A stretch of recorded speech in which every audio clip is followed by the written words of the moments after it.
I am telling you right now, if you bring one more of those massive three-ring binders into this studio, I think the desk is genuinely going to collapse. I was I was mid-thought about the sheer scale of the Indian film industry, and you just dropped what looks like a literal encyclopedia of notes right in front of me. Oh, come on. It is not an encyclopedia. It is just, a precisely categorized archive. I cannot help myself.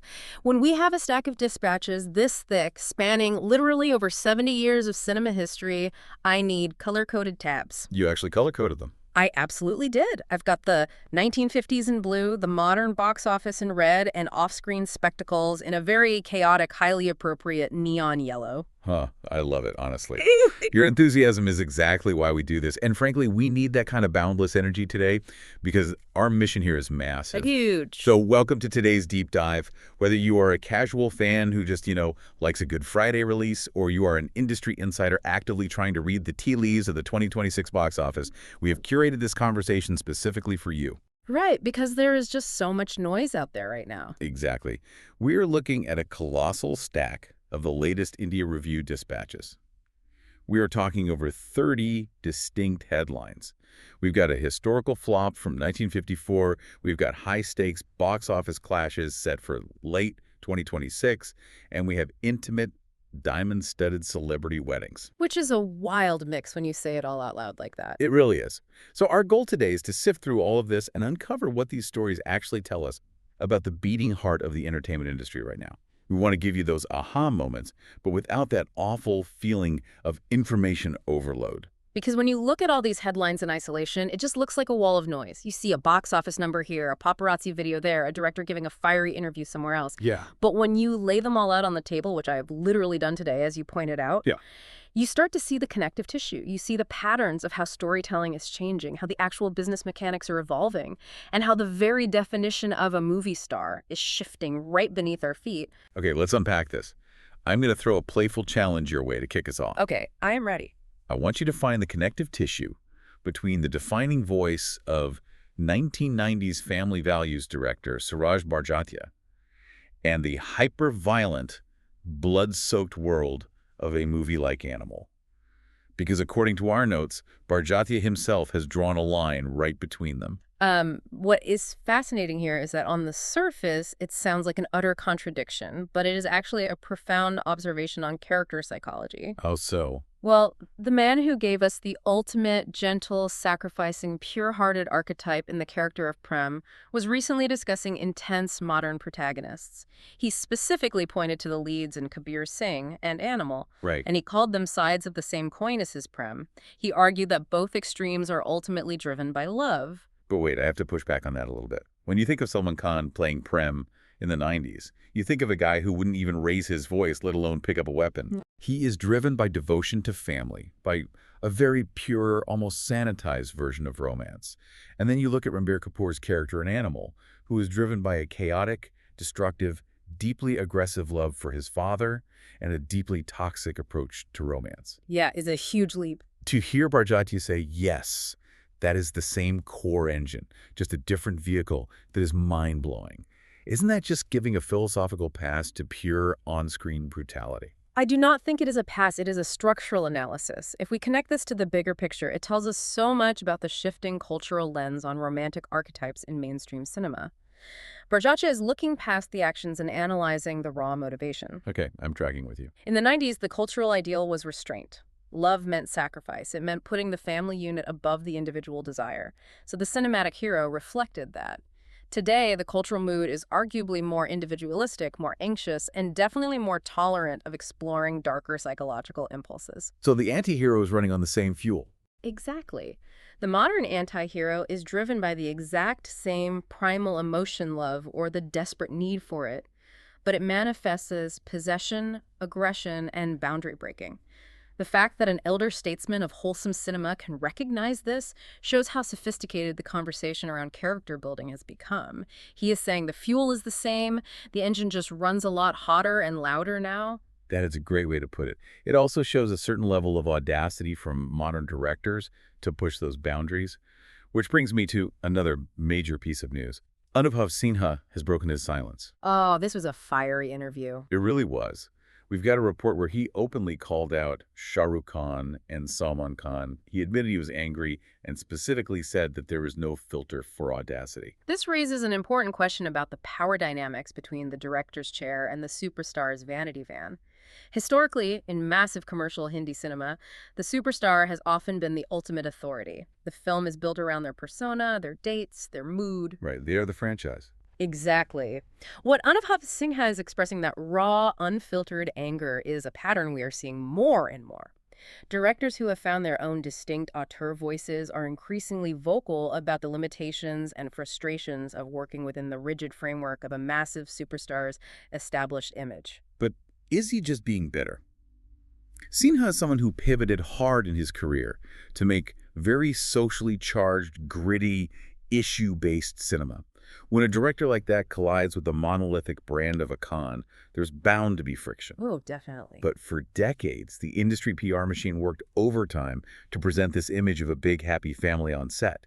Now you have directors openly saying, actually, I was angry, and the audacity was too much. It feels like the era of the untouchable superstar might be fading in favor of the director's vision. I wouldn't call it bitterness. I would call it a battle for narrative control. The audience today is incredibly savvy. They listen to long-form interviews, they understand box office economics, and they value authenticity over polished PR. They can smell fake PR a mile away now. Absolutely. When a director speaks candidly about friction, it actually lends credibility to their art. It demystifies the filmmaking process. They are telling the audience, I fought for this vision. But it is a very delicate tightrope to walk. Because they still need the stars. Right, because those massive stars still guarantee the opening weekend numbers that keep the theatrical ecosystem alive. You can be angry at the system, but you still need the system's capital. That anger Sinha is talking about. We actually saw the seeds of that years ago. I am thinking of that viral flashback video making the rounds that perfectly illustrates this collision of old-school swagger and changing media accountability. The one with Salman Khan. Yes. It is a clip from about 15 years ago. He makes a remark about having no scripts in his films, essentially leaning into that whole I just show up and wing it macho persona. But the interviewer immediately shuts him down mid-sentence. I saw that clip. The interviewer just cuts in and says, it died 15 minutes ago, referring to that specific brand of unstructured filmmaking. It is such a stark contrast to how superstars were traditionally treated by the press. They used to just let them talk. Exactly. In the past, a star bragging about not needing a script would be written up as a charming anecdote about their raw magnetism. It was seen as proof of their genius. But the media, and by extension the audience, started demanding more rigor. They started demanding actual storytelling. Let's explain what no script actually meant in that era, because to a listener today, that sounds insane. Back in the 80s and 90s, dialogue writers would sometimes literally be writing lines on the set, handing them to the actor minutes before the camera rolled. Which sounds like an absolute nightmare for continuity. Right. The star's presence was the movie. So when Salman was leaning into that, he was playing the hits. But you have this new era crashing in that demands narrative structure, accountability, and bound scripts. We're watching the tectonic plates of the industry shifting in real time. And when tectonic plates shift, you get earthquakes. There. Which leads us to how the industry handles those earthquakes behind the scenes. Because for all this talk of directors speaking out and interviewers pushing back, there is still a massive protective inner circle in this business. I was reading through those dispatches you brought, and the detail about the Dawn 3 mediation really caught my eye. That is a fascinating situation. The franchise is moving forward with Ranveer Singh taking over the mantle from Shah Rukh Khan, directed by Farhan Akhtar. But apparently, there has been a significant rift between Farhan and Ranveer. And who steps in to mediate? Aamir Khan and Hrithik Roshan. Two absolute titans. Right. But I have to ask you, is it really about industry harmony, or is this just a cartel protecting its investments? When top stars step in like this, doesn't it just reinforce the power monopoly at the top? It is a bit of both, but you have to look at the sheer economics of it. The ecosystem is fragile, and the financial stakes are astronomical. An A-list project falling apart doesn't just hurt the director and the star, it hurts the studios, the distributors, the exhibitors, and the thousands of crew members who rely on that production. Yeah, that is a lot of jobs on the line. Exactly. Aamir Khan and Hrithik Roshan understand the business at a microscopic level. They recognize that maintaining harmony in an industry built on massive egos is essential for collective survival. It is a classic Godfather dynamic. They carry that kind of weight. They do. They have the seniority, the respect, and the box office clout to sit two passionate creative people down and say, look at the bigger picture. We have hundreds of crores on the line here. It shows that despite the modern corporate veneer of the film business, it still heavily relies on interpersonal relationships and old-school diplomacy. It is such a stark contrast Yeah. to how chaotic things used to be. Speaking of the 90s, there was a quote from Sudha Chandran in the stack that had me laughing out loud, but also completely in awe. How about Govinda? Yes. Yeah. She was passionately defending Govinda's reputation in the press. Govinda has always carried this label of being notoriously late to sets, but Sudha Chandran pushed back hard. She recalled a time when he shot 6 films in 24 hours. 6 films. And she's demanding an Amitabh Bachchan-style comeback for him. The visual of Govinda shooting 6 films in 24 hours is just staggering. Let's break down the logistics of that for you because it sounds impossible. Please do, because the math does not compute in my head. You have to picture Bombay in the 1990s, the traffic alone. You are jumping from a set in Film City, doing a quick costume change in the back of a non-air-conditioned ambassador car, rushing to Chandavali Studios, shooting a high-energy dance sequence, and then heading to Mehboob Studios for a dramatic monologue. Just sweating through your makeup the whole time. Exactly. If you divide 24 hours by 6 films, that is 4 hours per set, not including travel. It was an era of absolute, unadulterated chaos, fueled by pure adrenaline and physical endurance. Sudha Chandran is highlighting a work ethic that modern methodical actors would find completely incomprehensible. Right. Compare that 90s chaos to someone like Aditi Rao Hydari today. We have a dispatch where Aditi is discussing how she navigates misinformation and what she calls random rubbish in the media. It is a totally different mindset. She credits grounding values for her resilience. She talks about reputation management and mental steadiness amid today's rapid discourse cycles.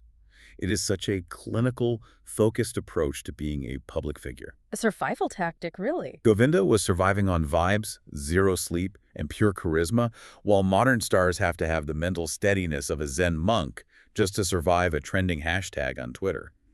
Could Govinda even survive in today's industry? That is precisely why I question whether an Amitabh Bachchan-style comeback is even possible for someone from that specific 90s era in today's hyper-scrutinized environment. Because Bachchan did it differently. Right. When Bachchan made his massive pivot in the early 2000s, transitioning from the aging leading man to the distinguished patriarch in Mohabbateen and on television with Kaun Banega Crorepati, the media landscape was much slower. He had room to breathe, to redefine his brand without a million think pieces dissecting his every move. Today, they would be analyzing every frame of his promos on Twitter within seconds. Exactly. The modern ecosystem is incredibly unforgiving. If you stumble, if you're late, if your PR is not immaculate, the discourse cycle moves on instantly. The stakes just seem so much higher now, and the safety nets are gone for anyone outside that top 1%. Look at Rajpal Yadav's recent explosive interview. That was a tough read. He is talking openly about a check bounce case, legal battles, financial distress, and looking for support from the Bollywood fraternity, specifically mentioning an Akshay Kumar movie. Let's talk about the mechanics of a check bounce in Bollywood, because it shatters the illusion of glamour. It really does pull the curtain back. It is a stark reminder that beneath the red carpets, this is a ruthless freelance business. The 90s might have been chaotic, but there was a sense of a chaotic family. Today, if your PR is not perfect or your finances are not airtight, the industry machinery will just grind you up. It is a sobering reality. The mediation of Amir and Krithik works for the absolute top tier of the A-list, the people who are too big to fail. But for the working actors, the character actors, the veterans trying to navigate a changed landscape, it is a daily fight for relevance and survival. And a bounce check is disastrous. Because a check bounce in this industry often means a domino effect. If a producer's funding falls through, the character actor doesn't get paid, which means they cannot pay their staff, and suddenly they are in a legal nightmare while their face is still plastered on billboards. It is a brutal dichotomy. So what does this all mean for the actual product? From the struggles behind the camera to the triumphs at the ticket counters, let's pivot to the current state of the 2026 box office. Because while the behind-the-scenes drama is fascinating, the audience ultimately votes with their wallets. And right now, the audience is making some very specific, very strategic choices. Let's look at the numbers. First up, let's analyze Mardaani 3. The box office report shows it collecting 24 lakhs on its 31st day. That is its 5th Sunday. For a film to still be pulling in respectable numbers on its 5th weekend is incredibly rare in the modern theatrical window, isn't it? Usually a movie makes its money in the first 3 days and then drops off a cliff. It speaks volumes about the slow burn, sustained success of female-led action franchises. The Mardaani series, spearheaded by Rani Mukherjee, doesn't rely on massive, front-loaded holiday weekends. It relies on intense word of mouth, strong procedural storytelling, and a very loyal audience base. So people are telling their friends, you have to see this. Exactly. Collecting 24 lakhs on day 31 means that the film has genuine theatrical legs. People are recommending it, and folks who missed the initial hype are still choosing to go to the theater rather than wait for streaming. Which is huge for the theater owners. Economically, this is massive for theater owners. In the fifth week, the exhibitor's share of the ticket price is often much higher than in week one. It is a massive victory for mid-budget, high-concept cinema, keeping the single screens and multiplexes breathing. And then, on the complete opposite end of the spectrum, we have the opening weekend of the Kerala Story 2. The report states the film crossed 10 crores in its opening weekend alone. Now, we need to be very clear here. We are strictly looking at the box office mechanics. We are setting the political debates entirely aside and not taking any sides here. Right. Our focus is strictly the industry impact and the math. Exactly. What we're seeing is the sheer financial power of polarizing cinema. Whether you agree with the film's premise or vehemently oppose it, the data shows that controversy is driving immense foot traffic. Absolutely. The producer, Vipul Shah, is quoted in the report saying, "People with biased minds ignored the point." From an analytical standpoint, this shows how highly controversial issue-based films function in the modern box office. They become cultural lightning rods. The marketing almost writes itself. The marketing strategy often leans into the controversy itself, mobilizing a very specific, highly motivated demographic to show up on opening weekend. A 10-crore opening for a film that likely has a very controlled production budget is a massive return on investment. It proves there is a highly engaged audience looking for that kind of content. It proves that there is an audience looking for cinema that aligns with or actively challenges contemporary socio-political discourse. Controversy is practically a genre of its own now. It is all about finding your specific audience and mobilizing them. Which brings us to the strategic moves being made by the massive pan-India stars from the South. Let's actually define pan-India for a second because the term gets thrown around a lot. It definitely gets overused. For a film to truly be pan-India today, it isn't just about dubbing the audio into Hindi or Telugu. It is about casting actors from different regional industries, blending cultural aesthetics, and structuring the screenplay so it plays just as well in a single-screen theater in Uttar Pradesh as it does in a multiplex in Chennai. It is a massive logistical undertaking. And that undertaking requires immense portfolio diversification from the stars. We have a dispatch about Dhanush's new film, Chor, locking an April 30 release date. It is being described as a revenge thriller, where he plays a cotton farmer. So very gritty and rooted. And on the flip side, we have Surya's next project, titled Vishwanath and Sons, aiming for July 2026. And this one is being billed as a heartwarming family drama. So you have Dhanush going hyper-rural, and Surya going for the multi-generational tearjerker. This is a masterclass in market capture. They understand that to maintain their pan-India appeal, they cannot just repeat the same massive action beats. Dhanush choosing a raw-rooted revenge thriller, playing a cotton farmer, taps into the agrarian grassroots demographic. It promises high-intensity emotion and grounds him in a reality that a large portion of the country relates to. And Surya is going after the family crowd. Meanwhile, Surya pivoting to a heartwarming family drama is a play for the traditional theatrical audience, the families who buy 4 or 5 tickets at a time. They are strategically staggering their genres to capture different quadrants of the market. And speaking of rooted, localized storytelling, we also have Siddhant Chaturvedi teaming up with Ishqiya director Abhishek Chabe for a deeply personal story based in Balia, his actual hometown. That is a fascinating combination. You have Abhishek Chabe, a filmmaker who is an absolute master of the North Indian heartland aesthetic. He understands the dialect, the dust, the dark humor of those regions better than almost anyone. And Siddhant has a very different image right now. Exactly. Pairing Chabe with Siddhant Chaturvedi, who has this very slick, urban, gully boy breakout image, and sending him back to his literal roots in Balia, that is a deliberate attempt to strip away the urban gloss and build a new kind of gritty authenticity. So when you look at all these box office moves together, the sustained run of Mardaani 3, the lightning rod opening of the Kerala Story 2, the massive genre pivots of Dhanush and Surya and Siddhant heading back to Balia, what is the takeaway for you? Are audiences just gravitating towards extremes? The data practically screams it. The audience wants either highly controversial, issue-based films that demand to be seen immediately to participate in the cultural conversation, Or massive spectacles. massive, visceral, pan-India action that requires a large screen, or ultra-rooted, deeply authentic, small-town stories that feel intimately real. What seems to be disappearing completely is the room for the average movie. The safe bet. The middle-of-the-road, generic romantic comedy or standard drama without a unique selling proposition is struggling to survive in theaters. You have to offer an experience that streaming cannot replicate, whether that is spectacle, controversy, or unparalleled authenticity. You know what else I found amazing in this box office digest? The marketing tactics. For Suriya's film, Vishwanath & Sons, the article notes there's an active public poll asking, hit or miss, what do you think of Vishwanath & Sons' title and Suriya's look? I just had a laugh. How democratic and wonderfully interactive has movie marketing become? It is wild. They're literally crowdsourcing the critique of the lead actor's look before the first trailer even drops. It is the ultimate evolution of the feedback loop. Studios are using the internet as a real-time, zero-cost focus group. If the poll comes back negative, you can bet they will tweak the color grading, adjust the styling, or change the poster design before the massive promotional push begins. Must be terrifying for the actor, though. Oh, it is terrifying for the artists, I'm sure, to have their look judged so early, but it is incredibly efficient risk management for the producers. It is ruthless. Today's box office is an absolute pressure cooker. Mm. But as we were going through these modern numbers, you pulled a dusty 1954 reel out of your metaphorical archives that really put things in perspective. Yeah. Because early career flops have always been part of the game. Let's travel back in time for a minute. Yes, let's look at the flashback note regarding the 1954 film Chor Bazar. This was directed by P.N. Arora, starring Sumitra Devi, and a very young Shami Kapoor. Okay, set the scene for us. 1954 Bombay. What is Chor Bazar about? The plot is essentially a dramatic thriller revolving around a precious stolen diamond.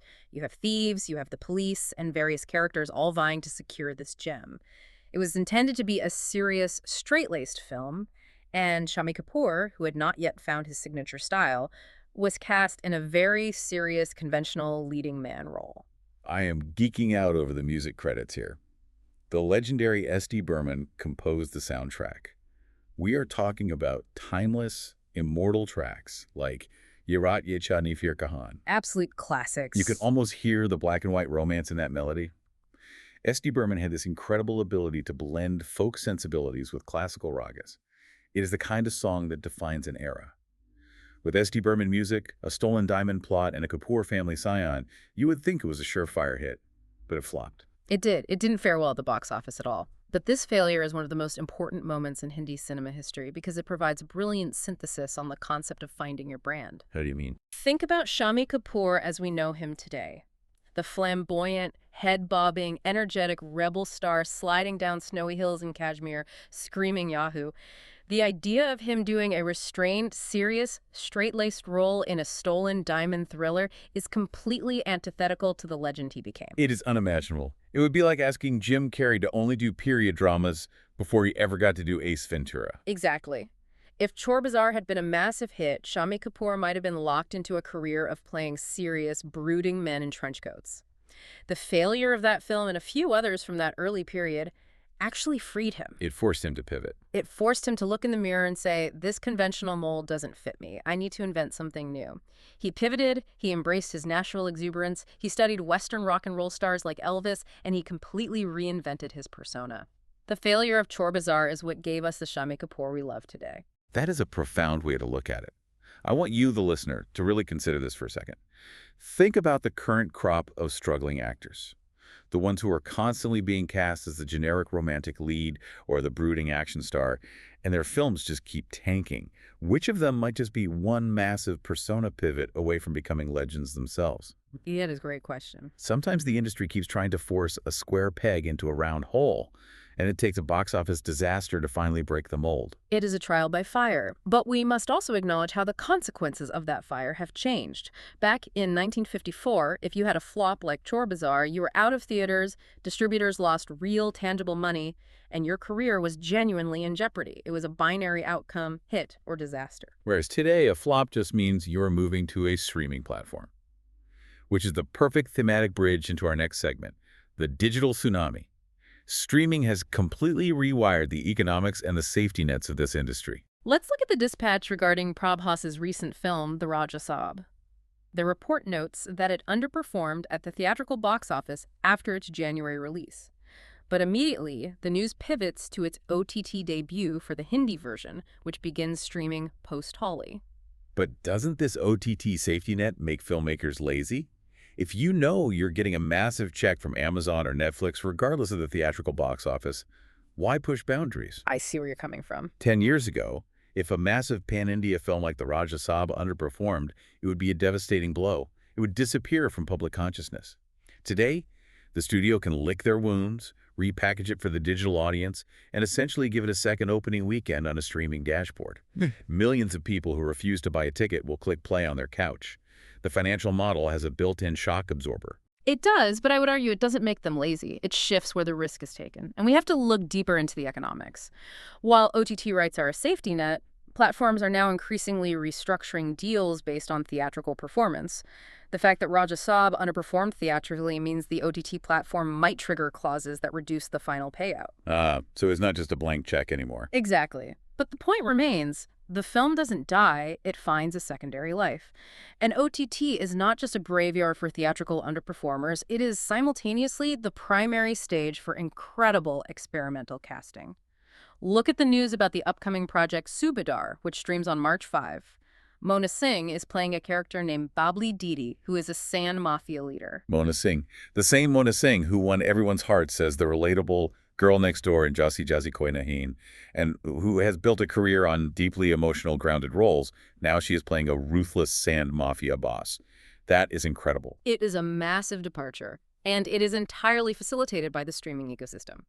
Theatrical distributors might balk at putting Mona Singh on a poster as a mafia don, arguing it confuses her established brand. They would say the single-screen audience won't accept her with a gun. But streaming audiences will. Streaming algorithms reward novelty and niche storytelling. Actors are allowed to stretch their muscles in ways traditional cinema rarely permits because the financial risk of a single ticket sale is removed. And speaking of streaming options, did you see the massive drop of trailers in this digest? Oh my goodness, the trailer tracker is dizzying. It is a perfect snapshot of the globalization of content. On a single dashboard, you have the final Hindi trailer for One Piece. Season 2, bringing global anime dominance to the local language. Sitting right next to regional content. Right next to it, you have Fights Break Sphere Season 2, which is a Mandarin martial arts and fantasy show dubbed in Hindi on Amazon MX Player. Then you have 53 Sundays on Netflix, a prestige family drama. You have HBO Max dropping trailers for regional American shows like DTF St. Louis. And of course, the Wayans brothers returning for Scary Movie 6. It is an absolute tsunami of content from every corner of the planet. And this is the reality Indian actors and filmmakers are competing against. They aren't just competing with the Bollywood film releasing on the same Friday anymore. They are competing with Hindi-dubbed Mandarin martial arts, Hollywood legacy sequels, and global anime phenomenons, all sitting in the exact same recommendation carousel. The consumer's attention is infinitely fragmented. Which leads to some very funny anomalies in the metadata. I'd have to gently roast the source digest here for a second. There is a trailer listed for Jab Kuli Kitab, which stars the absolute legends Pankaj Kapoor and Dimple Kapadia. But the text describes it as a captivating Hollywood drama that explores the intertwining lives of individuals who discover hidden truths. A Hollywood drama. I mean, unless Pankaj Kapoor secretly moved to Los Angeles and joined the Screen Actors Guild without telling anyone, I am pretty sure this is a deeply rooted Indian story. It is just a hilarious little typo, but it highlights how fast these digital platforms are churning out descriptions for global audiences. The machine is moving so fast that someone just hit the Hollywood drama tag by mistake. It is a funny observation, but it underscores the sheer volume of output. But for the actors, navigating this global algorithm requires serious strategy. Look at the piece on Tejaswi Prakash. She is a massive star on traditional Indian television. Now she is opening up about her OTT debut and specifically discussing doing bold scenes. That is a fascinating evolution. Television in India is heavily regulated, extremely traditional, and caters to a very specific family viewing demographic. It is the living room medium. Very different from streaming. For a TV actor to jump to streaming, they almost have to announce a shedding of that wholesome image to signal to the OTT audience that they are ready for mature, complex storytelling. Tejaswi pivoting to bolder scenes is not just a creative choice. It is a necessary evolution to compete in a space where shows like Mirzapur or Sacred Games set the tone. Exactly. You have to prove you can operate without the censorship constraints of daily soaps. And on the flip side of that, you have platforms investing in deeply relatable, almost anxiety-inducing realism. Prime Video just set a premiere date for TVF's Aspirant Season 3. Oh, people love that show. When you contrast the high-stakes global pirate treasure hunt of One Piece with the gritty, hyper-realistic study room anxiety of Aspirants, which is about the grueling UPSC civil service exams in India, you see the vast, incredible spectrum of what Indian audiences are consuming. They want the wildest fantasy, and they want a mirror held up to their most stressful real-life struggles. It is a wild time to be a viewer. But while streaming platforms offer controlled, highly curated narratives, there's a whole other side of the industry that operates on completely uncontrolled narratives. I am talking about the personal lives, the off-screen spectacles, the paparazzi dances, and the political ripples. Let's shift gears and look at the real-world drama of the stars themselves. This is where the intersection of commerce, culture, and celebrity becomes truly unavoidable. Let's start with the weddings, because they're always a fascinating barometer of stardom. We have the report on Vijay Deverakonda and Rashmika Mandanna's wedding preparations. Okay, the details here are staggering. Vijay Deverakonda bought a 16-stone diamond ring. A 16-stone diamond ring. The sheer opulence of that is hard to even conceptualize. But in the exact same news cycle, we have a report about Rashmika Mandanna visiting Vijay's native village, Thumanpet. She is warmly received by the locals, greeted with loud cheers, waving at fans, smiling. It is this incredible juxtaposition. It perfectly encapsulates the fascinating dual life strategy of modern Indian stars. On one hand, they operate in an echelon of extreme luxury that rivals Hollywood royalty. The 16-stone diamonds, the international designer wardrobes, the global brand ambassadorships. Right, living completely out of reach of the normal person. But on the other hand, their brand equity, especially in the South Indian industries, is deeply tied to their rooted traditionalism. To maintain their massive devoted fan bases, they have to effortlessly bridge the gap between aspirational wealth and deeply relatable humility.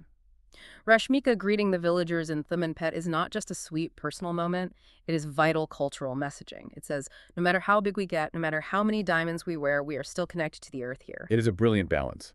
And we see similar high-profile blending of industry royalty at Alu Sirish and Nayanika Reddy's pre-wedding bash. The guest list is a who's who of legacy power. You have Mohan Babu and Balakrishna attending. These events are not just parties, they are summits. They solidify alliances and reinforce the hierarchy of the film fraternities.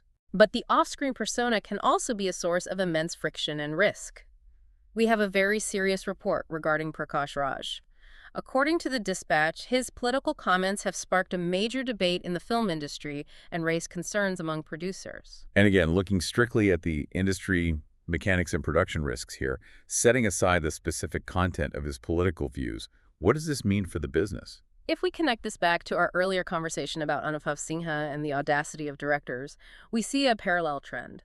The off-screen persona, the personal beliefs, and the political opinions of an artist now have a direct, immediate, and quantifiable impact on the financial security of a project. It wasn't always like that, was it? In the past, an actor's political leanings might be known anecdotally, but they rarely threaten the theatrical release of a film.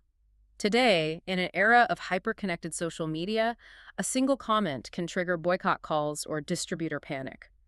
Producers are increasingly nervous because they are investing hundreds of crores into a product, and they realize that the star's off-screen narrative is now completely intertwined with the film's on-screen viability. It's a massive financial liability. It is an incredible amount of pressure. Every time a star steps out of their door, they are managing a narrative. Which brings us to the ultimate facilitators of that narrative, the paparazzi. This digest is full of these micro-interactions with the paps that show just how symbiotic this relationship has become. They cannot live without each other. You have Ranbir Kapoor making a witty jibe when the paps get too close. You have Kiara Advani sweetly posing, Shahid Kapoor waving before getting in his car. Tiger Shroff literally celebrating his birthday by cutting a cake with the media. It is a highly managed yet seemingly candid media dance. 10 years ago, the paparazzi culture in India was seen as intrusive and largely antagonistic. Today, it is an essential pillar of a celebrity's PR strategy. Staying relevant means staying visible on Instagram Reels. So the cake cutting isn't just a nice gesture. When Tiger Shroff cuts a cake with the photographers, he's generating goodwill that translates into positive digital coverage. When Ranbir Kapoor makes a witty joke, it humanizes him and creates a viral moment. They are feeding the beast, but they are doing it on their own terms. And some stars are bypassing the traditional media entirely to become their own broadcasters. We have a dispatch about Kriti Sanon posting a Get Ready With Me, a GRWM video. She's doing her own makeup, talking directly to the camera, giving fans a behind-the-scenes look at her process. And it starts even younger. Did you see the note about Sunny Leone's daughter, Nisha? Yes, she is 10 years old and she is already selling her patented boo box for 999 rupees. Sunny Leone noted that she is already making her own money. A 10-year-old star kid launching a patented product.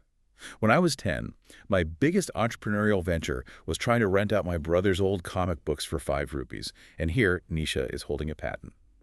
It makes you realize that the concept of celebrity has fundamentally shifted. It's a completely different game now. You aren't just an actor anymore. You are an entrepreneur, a lifestyle brand, and a content creator. Why wait for a magazine to do a feature on you when you can do a GRWM video to millions of followers or launch a product line before you even hit high school?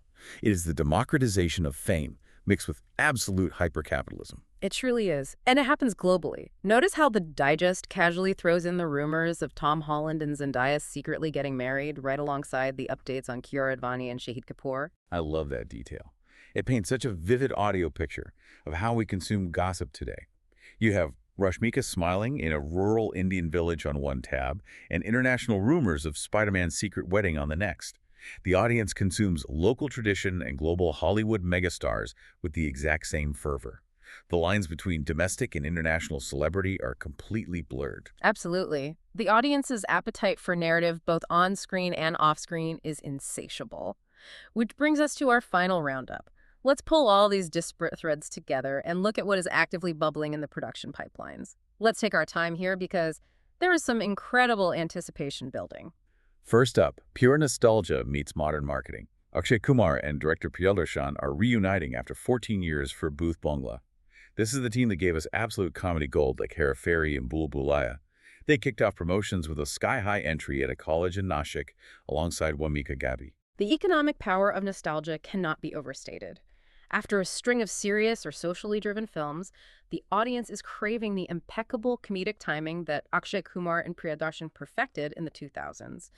And the horror comedy genre is arguably the most lucrative theatrical bet in India right now. It is printing money. Doing a massive viral stunt at a college in Nashik shows they know exactly who their core audience is.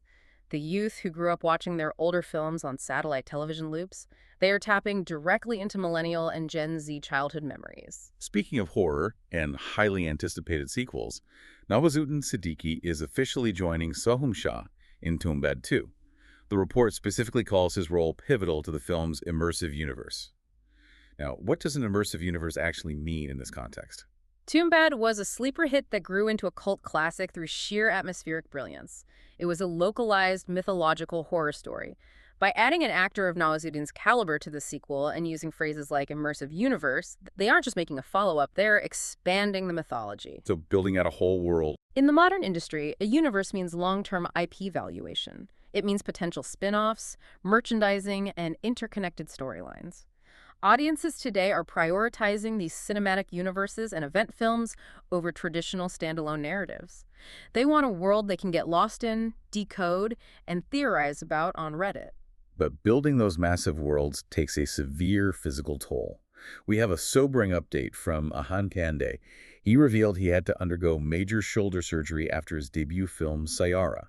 Now he is prepping for an Ali Abbasafar action romance, which means another significant physical transformation. It is a reminder of the brutal physical demands of modern action cinema. The choreography is faster, the stunts are harder, and the physical expectations placed on young actors to look like superheroes are monumental. It is no longer just about looking good on screen. It is about physically surviving the production. The human cost of these cinematic universes is very real. And then, on the complete opposite end of the spectrum of effort, you have the ultimate unparalleled superstar flex.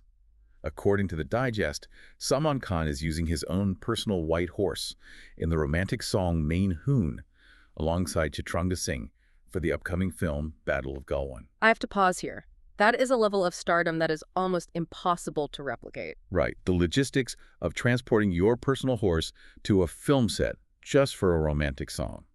And again, looking neutrally at the production scale of Battle of Galwan, without delving into the real-world geopolitics of the title.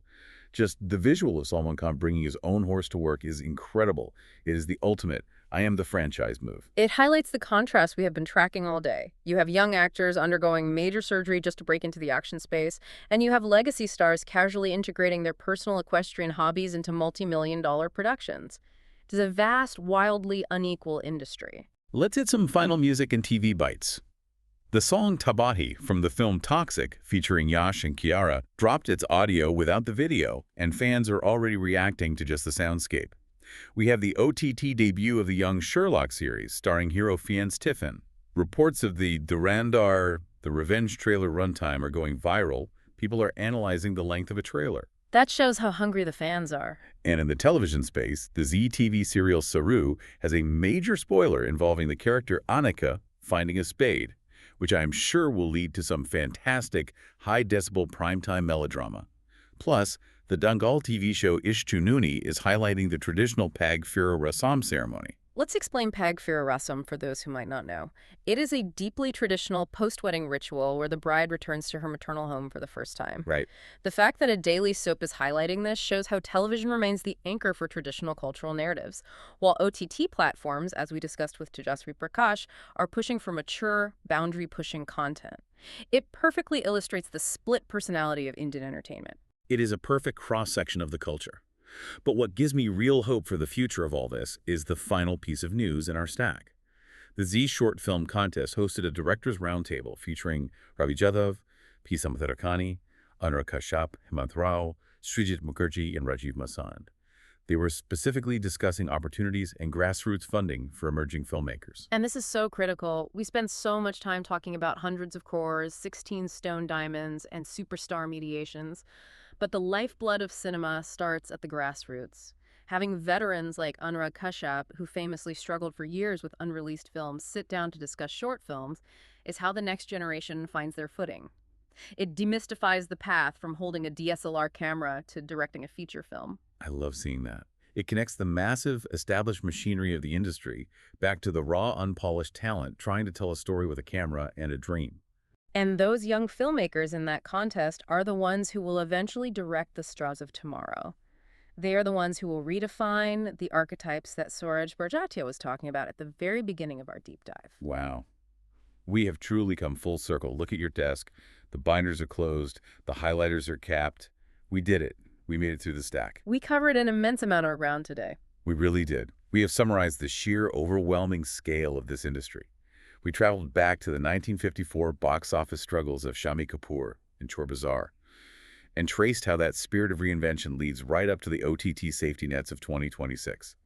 We explored how the enduring powers of love and anger are still driving the storytelling, whether it is in the hyper-violent world of Animal, the sustained procedural action of Mardaani 3, or the rooted local narratives of Balia. And the changing power dynamics. Right. We looked at how directors are finding the audacity to challenge superstars, and how industry elders still have to step in to keep the peace. And through all of this, we have seen how the audience's role has fundamentally changed.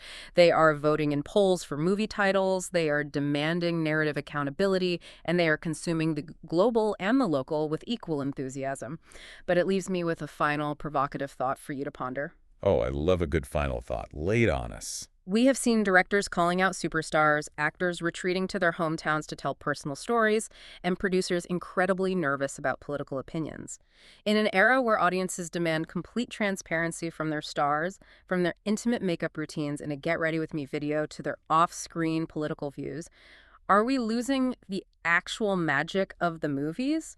Or are we just redefining what a movie star is supposed to be? When the curtain is pulled back so completely, does the illusion survive, or does it just evolve into something more brutally real? That is a brilliant question. Something for all of us to mull over the next time we sit down at a dark theater or fire up a streaming app.